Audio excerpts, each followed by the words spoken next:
আসসালামু আলাইকুম। তো আমরা কংক্রিট ঢালতে আজকে ঢালবো, তাই আমাদের খেয়ে দিয়ে উপরের দিকে যাচ্ছিলাম। তো উপরের দিকে যাওয়ার পর দেখছি ঢালাই গাড়িটা চলে এসেছিলো। তো ঢালাই গাড়ি আসার পর দেখছি তো আমাদের বালুর গাড়িটা চলে এসেছিলো। তো বালু গাড়ির মানে ঢালাই গাড়িটা ঢুকতে পারছিল না, তাই বালুর গাড়িটা আগে খালি করলো, জেনে বালুর গাড়িটা খালি করে বাইরে যায়। তো আমাদের ঢালাই গাড়ি লাগিয়ে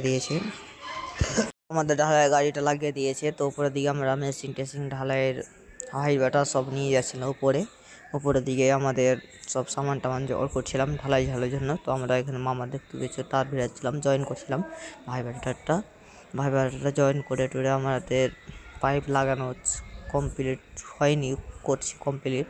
তো পাইপ লাগাচ্ছিল, তাই আমরা পাইপটা লাগার পর আমরা ঢালাই এদিকে উতলে গিয়েছিলাম। তো আমরা বসেছিলাম যে কখন লাগা হবে পাইপটা ঢালাই জানার জন্য। তাই আমাদের পাইপটা লাগা কমপ্লিট হয়ে গেছে, তো ঢালাই স্টার্ট করে দিয়েছিলাম ঢালাই ঝাড়ার জন্য কংক্রিটে। তো এদিকে আমাদের খাড়িয়েছিলাম যে পাইপ লাইনটা কখন কাটবে, তো পাইপ লাইনটা কাটছিল। তো আমরা ঢালাই ঝাড়ার জন্য মানে শেষ মুহূর্তের দিকে তা হাঁপ ঢালাই হয়েছিল। তো আমাদের হাঁপ ওদিকে হয়ে গেছে, এদিকে হাঁপ ঢালবো। তো হাঁপ ঢালার পর দেখছি খাইতে চলে এসেছিলাম। তো আমরা অনেক ভুক লেগেছিলো, তা আমাদের একটা গাড়ি খালি হয়ে গেছে ঢালাই। তো আমাদের এদিকে ঢালাই কমপ্লিট আশা করি।